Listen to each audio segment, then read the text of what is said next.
পুরনো মন্দিরের ঘণ্টা। প্রিয় দর্শক, আসসালামু আলাইকুম।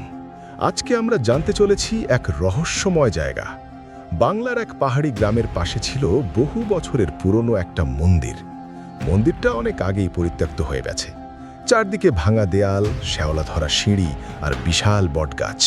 কিন্তু গ্রামের মানুষ আজও সেখানে যায় না, কারণ প্রতি রাত ঠিক ৩টায় মন্দিরের ঘণ্টা নিজে নিজে বাজে। গ্রামের লোকজন বলতো যে ওই ঘণ্টার শব্দ অনুসরণ করবে সে আর আগের মানুষ থাকবে না। নিলয় ছিল শহর থেকে আসা এক তরুণ ইউটিউবার।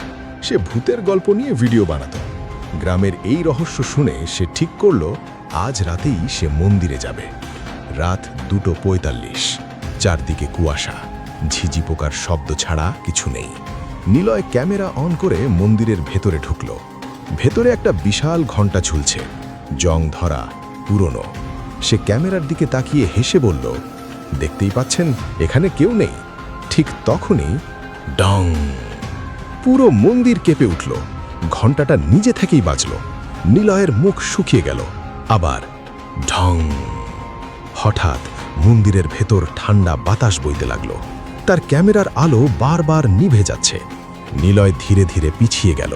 ঠিক তখনই সে খেয়াল করল ঘণ্টার নিচে কেউ দাঁড়িয়ে আছে। সাদা পোশাক, লম্বা চুল, মুখ দেখা যাচ্ছে না। নিলয় কাঁপা গলায় বলল, কে কে আপনি? কোনো উত্তর নেই। মেয়েটা ধীরে ধীরে মাথা তুলল। তার চোখ দুটো পুরো কালো। হঠাৎ সে ফিসফিস করে বলল, ঘণ্টা বাজলে কেউ ফিরে যায় না। এক মুহূর্তে সব বাতাস থেমে গেল। তারপর মন্দিরের চারপাশ থেকে শত মানুষের ফিসফিস শব্দ ভেসে এলো, ফিরে যা, ফিরে যা। নিলয় দৌড়ে বের হতে গেল, কিন্তু মন্দিরের দরজা নেই। যেদিকেই যাচ্ছে আবার সেই ঘণ্টার সামনে ফিরে আসছে। ঢং। এবার ঘণ্টার শব্দের সঙ্গে মানুষের কান্না মিশে গেল। হঠাৎ নিলয় দেখল মন্দিরের দেয়ালে শত শত হাতের ছাপ, রক্ত দিয়ে লেখা নাম, আর সবার নিচে নতুন একটা নাম ফুটে উঠছে, নিলয়। সে চিৎকার করে পিছিয়ে গেল। ঠিক তখনই মেয়েটা তার কানের কাছে ফিসফিস করে বলল, এখন তুমি ঘণ্টা বাজাবে।